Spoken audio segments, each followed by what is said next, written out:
ദൈവമാതാവിനും തിരുക്കുമാരനും കോടാനുകോടി നന്ദി. സാക്ഷ്യം പറയാൻ വൈകിയതിന് മാപ്പ് ചോദിക്കുന്നു. എൻ്റെ പേര് സൗമ്യ. ഞാൻ കൊല്ലത്തു നിന്നാണ് വരുന്നത്. 16/3/2024 ഞാൻ ആദ്യമായി ഉടമ്പടി എടുത്തത്. ഒന്നാമത്തെ എൻ്റെ നിയോഗം, എനിക്ക് 6 വർഷമായിട്ട് അലർജി രോഗം ഉണ്ടായിരുന്നു. രാവിലെ ഞാൻ തുമ്മലോടുകൂടിയാണ് ഞാൻ എഴുന്നേക്കാറ്. തുമ്മിക്കഴിഞ്ഞാൽ പിന്നെ എനിക്ക് കണ്ടിന്യൂസ് ആയിട്ട് തുമ്മലായിരിക്കും, പിന്നെ പനിയാകും. അങ്ങനെ 3-4 ദിവസം അടുപ്പിച്ച് എനിക്ക് അങ്ങനെ വരാറുണ്ട്. അങ്ങനെ എല്ലാ ദിവസങ്ങളിലും എനിക്ക് കണ്ടിന്യൂസ് ആയിട്ട് പനിയായിരുന്നു. ഞാൻ ഒരുപാട് മരുന്നുകൾ ഉപയോഗിച്ചു, ഹോമിയോ ഉപയോഗിച്ചു. ഞാൻ എറണാകുളത്താണ് ജോലി ചെയ്തുകൊണ്ടിരുന്നത്. അപ്പോൾ എനിക്ക് മരുന്നില്ലാതെ ഒരു ദിവസം പോലും മുമ്പോട്ട് പോകത്തില്ലായിരുന്നു. അത്രയ്ക്ക് ഞാൻ അലർജി കാരണം ബുദ്ധിമുട്ടിക്കൊണ്ടിരിക്കുകയായിരുന്നു. ഞാൻ ഇവിടെ വന്ന് ഉടമ്പടി എടുത്തിട്ട് പോയപ്പോഴും ഞാൻ ആലോചിച്ചു രാവിലെ ഞാൻ എങ്ങനെ എഴുന്നേറ്റ് പ്രാർത്ഥിക്കാമെന്ന്. പക്ഷേ ഞാൻ പോലും അറിയാതെ എൻ്റെ അലർജി രോഗം പൂർണ്ണമായി സുഖപ്പെട്ടു. ഞാൻ വിശുദ്ധ തൈലവും ഉപ്പും തേനും ഉപയോഗിക്കുമായിരുന്നു. അതിൻ്റെ ഫലമായിട്ട് മാതാവ് അനുഗ്രഹിച്ച് ആ രോഗം എനിക്ക് പൂർണ്ണമായി സുഖപ്പെട്ടു. രണ്ടാമത്തത്, എൻ്റെ അമ്മയ്ക്ക് 50 വർഷമായിട്ട് പൈൽസ് രോഗം ഉണ്ടായിരുന്നു. പൈൽസിൻ്റെ വേദന വന്നു കഴിഞ്ഞാൽ അമ്മയ്ക്ക് വിറയിലാവുമായിരുന്നു. അതിനുശേഷം ബ്ലീഡിങ് ആവുമായിരുന്നു. അപ്പോൾ അത് ഞാൻ നിയോഗത്തിൽ വെച്ചിരുന്ന കാര്യമാണ്. അത് പൂർണ്ണമായിട്ട് സുഖപ്പെട്ടു. ഇപ്പം അമ്മയ്ക്ക് എല്ലാ ആഹാരങ്ങളും കഴിക്കാം. ഞാൻ വചനം എഴുതി പ്രാർത്ഥിക്കുമായിരുന്നു. ഏശയ്യ 45:2-3 ഞാൻ നിനക്ക് മുൻപേ പോയി മലകൾ നിരപ്പാക്കുകയും പിച്ചളവാതിലുകൾ തകർക്കുകയും ഇരുമ്പോട് ആമ്പലുകൾ ഒടിക്കുകയും ചെയ്യും. നിന്നെ പേര് ചൊല്ലി വിളിക്കുന്ന ഇസ്രായേലിൻ്റെ കർത്താവായ ദൈവം ഞാനാണെന്ന് നീ അറിയേണ്ടതിന് അന്ധകാരത്തിലെ നിധികളും രഹസ്യധന ശേഖരവും ഞാൻ നിനക്ക് തരുമെന്ന വചനം എഴുതി പ്രാർത്ഥിക്കുമായിരുന്നു. വേറെ ഒരുപാട് വചനങ്ങൾ എഴുതി ഞാൻ കണ്ടിന്യൂസ് വചനം വെച്ച് പ്രാർത്ഥിക്കുമായിരുന്നു. അച്ഛൻ്റെ ഉടമ്പടി ധ്യാനം കൂടുമ്പോൾ അച്ഛൻ അതിൽ പറയുന്ന വചനങ്ങൾ എഴുതി വെച്ചിട്ട് ഉടമ്പടി ധ്യാനത്തിൽ വൈകുന്നേരം അത് പ്രാർത്ഥിക്കുമായിരുന്നു. പിന്നെ എനിക്ക് ലൈസൻസ് എടുക്കാൻ ഡ്രൈവിങ്ങിൻ്റെ ടെസ്റ്റിന് ആദ്യം ഡേറ്റ് കിട്ടിയ സമയത്ത് എൻ്റെ അച്ഛൻ മരിച്ചതുകൊണ്ട് എനിക്ക് ആ ഡേറ്റിന് പോകാൻ കഴിഞ്ഞില്ല. അപ്പോൾ രണ്ടാമത് പിന്നെ അവരെനിക്ക് വേറൊരു ഡേറ്റ് തന്നു. അങ്ങനെ ആ ഡേറ്റിന് ഞാൻ പോയെങ്കിലും എനിക്കൊരു കോൺഫിഡൻസും ഇല്ലായിരുന്നു. പക്ഷേ മാതാവിൻ്റെ കാശിരൂപം കൊണ്ട് ഞാൻ പോയിരുന്നു. പിന്നെ ഞാൻ തൈലം കൊണ്ട് കുരിശ് വരച്ചിട്ടായിരുന്നു പോയിരുന്നത്. അതിൻ്റെ ഫലമായിട്ട് എനിക്ക് ഡ്രൈവിംഗ് ടെസ്റ്റ് വളരെ ഈസി ആയിട്ട് പാസ്സാവാൻ മാതാവ് എൻ്റെ കൂടെ നിൽക്കുന്ന ഒരു അനുഭവം എനിക്കുണ്ടായി. പിന്നെ അച്ഛൻ മരിച്ച ശേഷം ഞങ്ങൾക്ക് സാമ്പത്തികപരമായിട്ട് ഒരുപാട് ബുദ്ധിമുട്ടുണ്ടായിരുന്നു. അങ്ങനെ ഞാനിവിടെ വന്ന് ഉടമ്പടി പുതുക്കിയപ്പോൾ എനിക്ക് മനസ്സിൽ തോന്നി എനിക്കൊരു വിദേശ ജോലിക്ക് വേണ്ടിയിട്ട് നിയോഗം വയ്ക്കാമെന്ന്. അങ്ങനെ എനിക്കൊരു വിദേശ ജോലി വേണമെന്ന് വെച്ചു. പക്ഷേ ഞാൻ വിദേശ ജോലിക്ക് വേണ്ടിയുള്ള ഒരു കോഴ്സും പഠിച്ചിരുന്നില്ല. അപ്പോൾ എനിക്ക് മെറിറ്റ് ഇല്ലയെന്നും ഞാൻ എൻ്റെ കൂട്ടത്തിൽ വെച്ചിട്ടുണ്ടായിരുന്നു. അങ്ങനെ അതിനുശേഷം ഞാൻ അതിനു വേണ്ടി പ്രാർത്ഥിക്കാൻ തുടങ്ങി. അതിനുശേഷം പിന്നെ ഇവിടെ കൊറോണ ആയതുകൊണ്ട് പിന്നെ ഇടയ്ക്ക് വരാൻ കഴിഞ്ഞിരുന്നില്ല. പക്ഷേ ഞാൻ പ്രാർത്ഥന കണ്ടിന്യൂസ് ചൊല്ലുന്നുണ്ടായിരുന്നു. ഞാൻ ഹിന്ദു ആയതുകൊണ്ട് തന്നെ എനിക്ക് ഒരുപാട് പ്രാർത്ഥനയൊന്നും അറിയത്തില്ലായിരുന്നു. പക്ഷേ ഇവിടെ വന്ന് ഉടമ്പടി എടുത്തിട്ട് പോയ ശേഷം ഒരുപാട് പ്രാർത്ഥനകൾ ഞാൻ പഠിച്ചു. ജപമാല ചൊല്ലാൻ പഠിച്ചു. ബൈബിള് അരമണിക്കൂർ എന്നുള്ളത് 1 മണിക്കൂർ ഇരുന്ന് വായിക്കാൻ തുടങ്ങി. പിന്നെ ഉപവാസം എടുക്കാൻ തുടങ്ങി. 1 നേരം എന്നുള്ളത് 2 നേരമാക്കി. അങ്ങനെ ഒരുപാട് പ്രാർത്ഥിച്ചതിൻ്റെ ഫലമായിട്ട് മാതാവ് ഞാൻ പിന്നീട് കൊറോണയ്ക്ക് ശേഷം ഇവിടെ വരുമ്പോൾ എനിക്ക് പോകാനുള്ള വിസിറ്റ് വിസയും ടിക്കറ്റുമായിട്ടാണ് ഞാൻ ഇവിടെ വരുന്നത്. അതിനുശേഷം ഞാൻ ഇവിടുന്ന് ജോലി അന്വേഷിച്ച് പോയി. ഞാൻ അബുദാബിയിലേക്കാണ് പോയത്. ഞാൻ അവിടെ ചെന്ന് രാവിലെ ഒരു കുപ്പി വെള്ളവുമായിട്ട് ജോലി അന്വേഷിച്ച് പോകുമായിരുന്നു. ഞാൻ എൻ്റെ CV പല സ്ഥലങ്ങളിലും കൊടുത്തപ്പോഴും ഞാൻ മാതാവിൻ്റെ വിശുദ്ധ തൈലം കൊണ്ട് കുരിശ് വരച്ചാണ് എൻ്റെ CV കൊടുത്തിരുന്നത്. എന്ത് ജോലിക്ക് കയറണമെന്ന് എനിക്കറിയില്ലായിരുന്നു. പക്ഷേ എനിക്ക് ജോലി കിട്ടിയത് സ്കൂളിലായിരുന്നു. ഞാൻ പ്രതീക്ഷിച്ചതിനേക്കാൾ വളരെ നല്ല സാലറിയോടുകൂടി മാതാവ് എനിക്ക് ജോലി തന്നു. എൻ്റെ വിസ തീരുന്നതിന് 3 ദിവസം മുമ്പ് മാതാവ് എനിക്ക് സ്ഥിര നിയമനത്തിലൊരു ജോലി തന്നു സഹായിച്ചു. അതുപോലെ തന്നെ ആ പൈസ കൊണ്ടും എൻ്റെ കടബാധ്യതകൾ തീരില്ലായിരുന്നു. അതുകൊണ്ട് മാതാവ് എനിക്ക് ഒരു പാർട്ട് ടൈം ജോലിയും കൂടി തന്ന് ഞങ്ങളെ അനുഗ്രഹിച്ചു. അതോടുകൂടി ഞങ്ങളുടെ കടബാധ്യതകളെല്ലാം തീർക്കുവാൻ അത് വലിയൊരു സഹായമായി. മാതാവിനും തിരുക്കുമാരനും കോടാനുകോടി നന്ദി. അതുപോലെ എൻ്റെ വിവാഹത്തിന് വേണ്ടി 1 വർഷം മുമ്പേ ഞാൻ പ്രാർത്ഥിച്ചൊരുങ്ങുമായിരുന്നു. ഞാൻ രാവിലെ ജോലിക്ക് പോകുന്ന സമയത്ത് ബസ്സിലിരിക്കുമ്പോൾ തന്നെ ഞാൻ ജപമാല ചൊല്ലുകയും ബൈബിള് വായിക്കുകയും ചെയ്യുമായിരുന്നു. അതിൻ്റെ ഫലമായിട്ട് കൃപാസനത്തിൽ വരുന്ന ഒരു ഭവനത്തിലുള്ള ഒരാളിനെ തന്നെ ജീവിത പങ്കാളിയായി തന്ന് മാതാവ് അനുഗ്രഹിച്ചു. അതിനുശേഷം ഞാൻ 2024 ജനുവരിയിൽ ഞാൻ ഓൺലൈനായിട്ട് ഉടമ്പടി എടുത്തിട്ടുണ്ടായിരുന്നു പുതിയ ജോലിക്ക് വേണ്ടിയിട്ട്.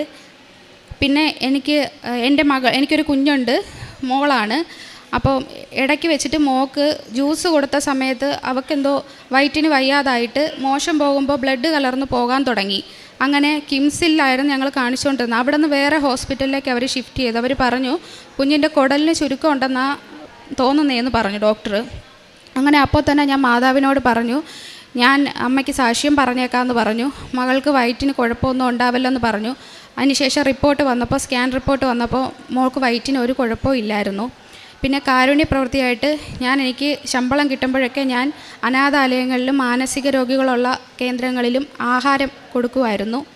എന്നെക്കൊണ്ട് കഴിയുന്ന രീതിയിൽ ഞാൻ അവിടെ ധനസഹായം ചെയ്തിട്ടുണ്ട്.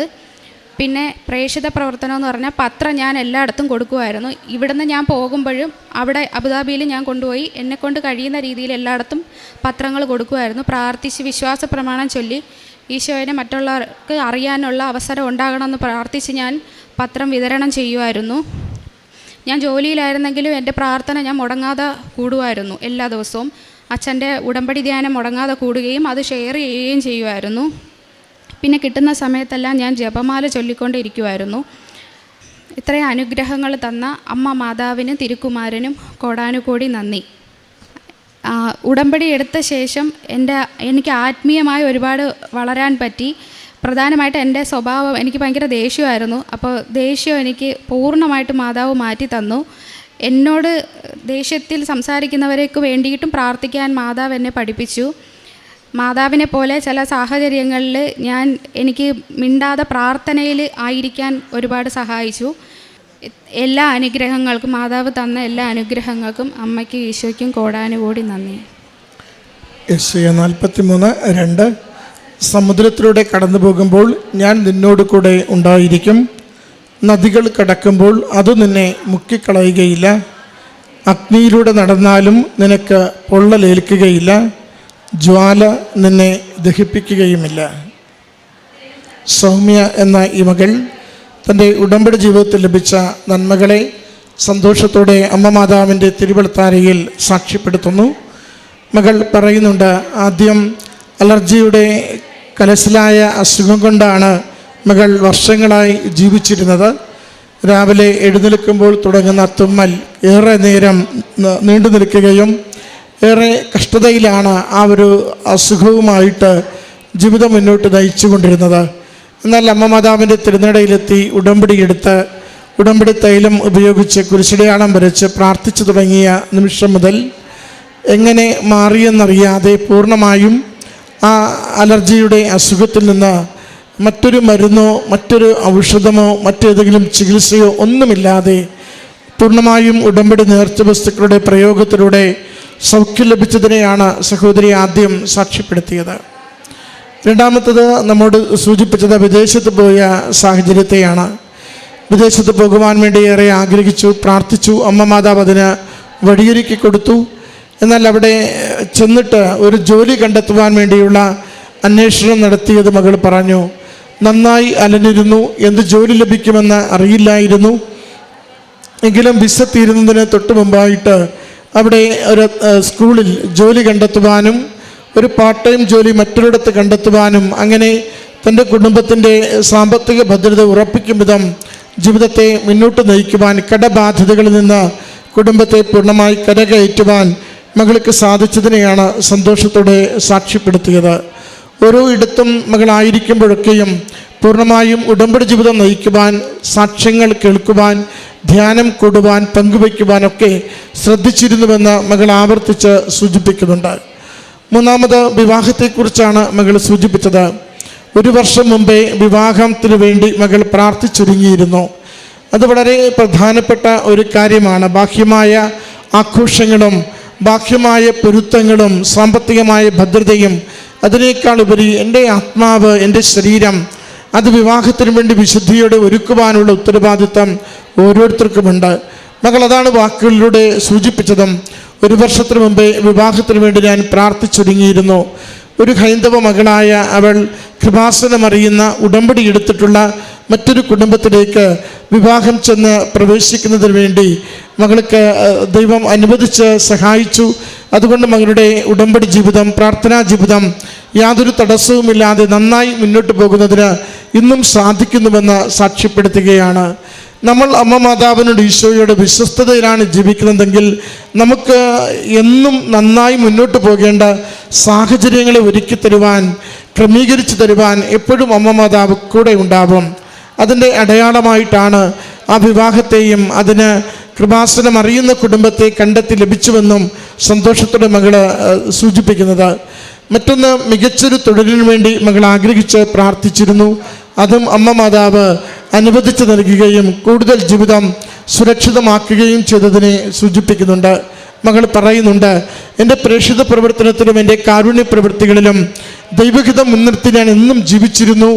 ദൈവനാമം മഹത്വപ്പെടുത്തുന്നതിന് വേണ്ടി ഞാൻ എപ്പോഴും പ്രവർത്തിച്ചിരുന്നു. അതുകൊണ്ട് അമ്മയുടെ അരികിൽ എന്നും സന്തോഷത്തോടെ നിൽക്കുവാൻ, ഉടമ്പടി എന്നും കൃത്യതയോടുകൂടി, സമയം തെറ്റാതെയും കൃത്യതയോടുകൂടിയും പാലിക്കുവാൻ എനിക്കെപ്പോഴും സന്തോഷമായിരുന്നു. എന്നെ അതിന് അമ്മ മാതാവ് സഹായിച്ചിരുന്നുവെന്ന്.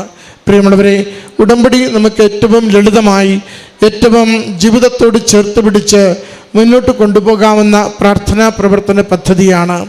ഭൗതികമായ നന്മകൾക്കപ്പുറം അതൊരു ആത്മീയമായ ബലപ്പെടുത്തൽ നമുക്ക് കൈമാറുന്നുണ്ട്. നമ്മുടെ സ്വഭാവത്തെ കുറേ കൂടി മറ്റുള്ളവർക്ക് നന്മ ചെയ്യുന്ന വിധത്തിൽ രൂപപ്പെടുത്തുന്നുണ്ട്. ദൈവനാമത്തെ മഹത്വപ്പെടുത്തി ജീവിക്കുവാൻ നമ്മളെ തന്നെ ഒരു പദം വരുത്തി നമ്മളെ മുന്നോട്ട് നയിക്കുന്നുണ്ട്. കാരണം ഉടമ്പടിയിലൂടെ ദൈവേഷ്ടത്തിനാണ് നമ്മളെപ്പോഴും പ്രാധാന്യം കൊടുക്കുക.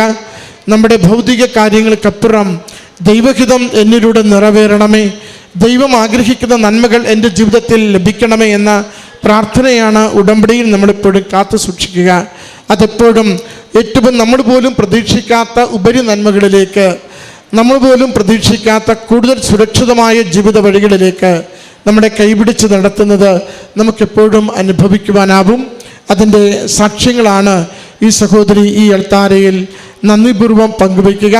ഈ മകൾക്ക് ലഭിച്ച എല്ലാ നന്മകൾക്കും അമ്മ മാതാവിനും തിരുക്കുമാരനും നന്ദി പറഞ്ഞുകൊണ്ട് കരങ്ങളടിച്ച് ഈ സാക്ഷ്യം നമുക്ക് സമർപ്പിക്കാം. അത്യപൂർവ ദൈവാനുഭവങ്ങൾ ഇനി നിങ്ങൾക്കും സ്വന്തം. ഈ യൂട്യൂബ് ചാനൽ ഇതുവരെ സബ്സ്ക്രൈബ് ചെയ്തിട്ടില്ലെങ്കിൽ ഇപ്പോൾ തന്നെ സബ്സ്ക്രൈബ് ചെയ്യുക. ഈ വീഡിയോ ഇപ്പോൾ തന്നെ നിങ്ങളുടെ സുഹൃത്തുക്കൾക്ക് ഷെയർ ചെയ്തുകൊണ്ട് കർത്താവിൻ്റെ പ്രേക്ഷിതരാകുക.